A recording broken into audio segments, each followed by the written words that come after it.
ሰላም ጤና ይስጥልኝ። የተወደዳችሁ የቮይስ ኦፍ ራያ ቤተሰቦች እንደምን ውላችኋል? ታህሳስ 25 2018 ዓ.ም የቮይስ ኦፍ ራያ ዜናዎች ወደ እናንተ የምናደርስበት ሰዓት ላይ እንገኛለን። በቅድሚያም አርዕስተ ዜና። ጀነራል ታደሰ ወረደ በድጋሚ ወደ አዲስ አበባ ማቅናታቸው ተሰምቷል። የቀድሞ የኢፌዴሪ መከላከያ ሰራዊት ኢታማዦር ሹም ጀነራል ሳሞራ የኑስ ትግራይ ባልተመረጠ መንግስት እየተመራች መቀጠል የለባትም ሲሉ ገለጹ።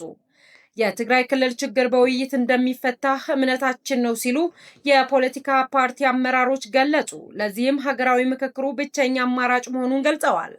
ከውጪ የአሜሪካው ፕሬዝዳንት ዶናልድ ትራምፕ ዋሽንግተን ቬንዙዌላ ላይ ሰፊ ጥቃት መፈጸሟን እና መሪውን ፕሬዝዳንት ኒኮላስ ማዱሮን እና ባለቤታቸውን መያዟን አስታወቁ። እነዚህና ሌሎች ዜናዎች ይዘናል። እንድትከታተሉንም በአክብሮት እንጋብዛለን። ጀነራል ታደሰ በድጋሚ ወደ አዲስ አበባ ማቅናታቸው ተሰምቷል። የትግራይ ጊዜያዊ አስተዳደር ፕሬዝዳንት ጀነራል ታደሰ ወረደ በድጋሚ አዲስ አበባ ማቅናታቸው ምንጮቻችን ገልጸዋል። ከትግራይ የሚነሱ በርካታ ጥያቄዎችን ለመፍታት ከ2 ሳምንት በፊት ከጠቅላይ ሚኒስትር አብይ አህመድ እና ከሌሎች የሚመለከታቸው የፌዴራል መንግስት ኃላፊዎች ጋር የተደረገውን መጠነ ሰፊ ውይይት መሰረት በማድረግ በቀጣይ አቅጣጫዎች ላይ ተጨማሪ ምክክር ለማድረግ ፕሬዝዳንቱ ትናንት አመሻሽ ላይ ወደ አዲስ አበባ አቅንተዋል መባሉ ምንጮች ገልጸዋል።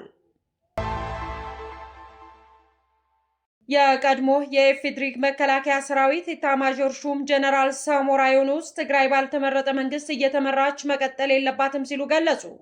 ጀነራል ሳሞራ በኢትዮጵያ ፕሬስ ድርጅት ስር በትግርኛ ቋንቋ ለሚታተመው ወጋህታ ጋዜጣ ሰሞኑን በሰጡት ቃለ ምልልስ አሁን በክልሉ ያለው ጊዜያዊ አስተዳደር መቀጠል የለበትም፣ የትግራይ ህዝብ በመረጠው መንግስት ነው መመራት ያለበት የሚል ሀሳብ የሰነዘሩ ሲሆን እሳቸው በዚህ ሂደት ውስጥ ቀጥተኛ ተሳታፊ በማድረግ ህዝባቸውን ለማገልገል ዝግጁ መሆናቸውን ገልጸዋል።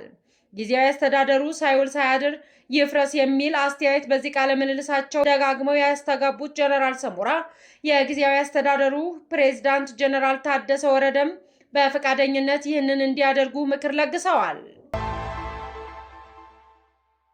የትግራይ ክልል ችግር በውይይት እንደሚፈታ እምነታችን ነው ሲሉ የፖለቲካ ፓርቲ አመራሮች ገለጹ። ለዚህም ሀገራዊ ምክክሩ ብቸኛ አማራጭ መሆኑንም ገልጸዋል። የኢትዮጵያ ሀገራዊ ምክክር ኮሚሽን በትግራይ ክልል ከሚገኙ የፖለቲካ ፓርቲዎች ጋር መወያየቱ ተገልጿል። ውይይቱ የከፈቱት የኮሚሽኑ ዋና ኮሚሽነር ፕሮፌሰር መስፍን አራያ ኮሚሽኑ ባለፉት ጊዜያት ያከናወናቸውን ተግባራት ለተሳታፊዎቹ አብራርተዋል። ያለ ትግራይ ክልል ተሳትፎ ምክክሩ መቋጨት ስለማይታሰብ ትግራይ ክልል በምክክር ሂደቱ ለማሳተፍ በኮሚሽኑ በኩል በርካታ ተግባራት እየተከናወኑ መሆኑን ዋና ኮሚሽነሩ አንስተዋል። በመሆኑም በክልሉና በመላ ሀገሪቱ የሚሳተፉ የትግራይ ክልል ፖለቲካ ፓርቲዎች ይህ ሂደት እንዲሳካ ከኮሚሽኑ ጎን ሆነው ድጋፍ እንዲያደርጉ ጠይቀዋል።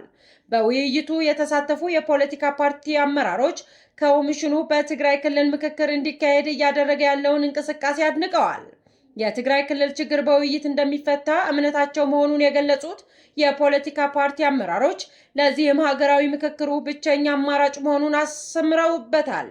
እንደ ተሳታፊዎቹ አስተያየት የትግራይ ክልል ምክክር አካል መሆን አለባት። ኮሚሽኑ የመጀመሪያው እንቅስቃሴ አጠናክሮ በመቀጠል ምክክሩ መጀመር አለበት ብለዋል። በውይይቱ የአረና ባይቶና፣ የወለዶ ትግራይ፣ የቃንጫ ሀቂ፣ የትግራይ ዲሞክራሲ ፓርቲ ትዴፓ፣ የትግራይ እንደርታና የራያ ራዩማ ፓርቲ አመራሮች ተሳትፈዋል። ከውጭ ወዳገኘነው ዜና እናልፋለን። የአሜሪካው ፕሬዝዳንት ዶናልድ ትራምፕ ዋሽንግተን ቬንዙዌላ ላይ ሰፊ ጥቃት መፈጸሟንና መሪውን ፕሬዝዳንት ኒኮላስ ማዱሮን እና ባለቤታቸውን መያዟን አስታወቁ። ትራምፕ በትሩዝ ማህበራዊ ትስስር ገጻቸው የዩናይትድ ስቴትስ ውጤታማ የሆነ ሰፊ ጥቃት በቬንዙዌላ እና በመሪዋ ላይ ፈጽማለች ብለዋል። ፕሬዝዳንት ኒኮላስ ማዱሮን ከባለቤታቸው ጋር ተይዘው ከሀገር ውጭ እንዲወጡ ተደርጓል ብለዋል። በአሜሪካ የቢቢሲ አጋር የሆነው ሲቢኤስ የአሜሪካ ጸረ ሽብር ጦር ፕሬዝዳንቱንና ባለቤታቸውን በቁጥጥር ስር ማዋሉንም ዘግቧል። ትራምፕ በማህበራዊ ድረገጻቸው ላይ ተልዕኮ በአሜሪካ የህግ ማስከበር መሰረት ተካሂዷል ብለዋል። ዝርዝሮች መውጣታቸውንም ይቀጥላሉ በማለት በመኖሪያ ቤታቸው መግለጫ እንደሚሰጡም ጠቁመዋል። ቬንዙዌላ መንግስት እስካሁን የፕሬዝዳንቱ መያዝ በሚመለከት ማረጋገጫ አልሰጠም። አሜሪካ ቬንዙዌላ ላይ ጥቃት የፈጸመችው ሌሊቱን ሲሆን አገሪቱ ለረጅም ጊዜ ያስተዳደሩት ኒኮላስ ማዱሮን በቁጥጥር ስር ማዋሏን ተናግራለች። አሜሪካ ላለፉት ጥቂት ወራት የቬንዙዌላ ፕሬዝዳንት በአደንዛዥ ዝውውርና ህገወጥ በሆኑ መልኩ ስልጣንን በመያዝ ስትከስ ነበር። ዋሽንግተን በላቲን አሜሪካ እንደ አውሮፓውያን አቆጣጠር በ1989 ወታደራዊ ፕሬዝዳንት ማኑኤል ኒግሮጋንን ከስልጣን ለማውረድ በፓኖራማ ወረራ ከፈጸመች ወዲህ በቀጥታ ጦሯን አሳትፋ አታውቅምም ተብሏል። የታህሳስ 25 2018 የቮይስ ኦፍ ራያ ዜናዎች እነዚህን ይመስሉ ነበር። ስለተከታተላችሁን እጅግ አድርገን እናመሰግናለን። ሰላም።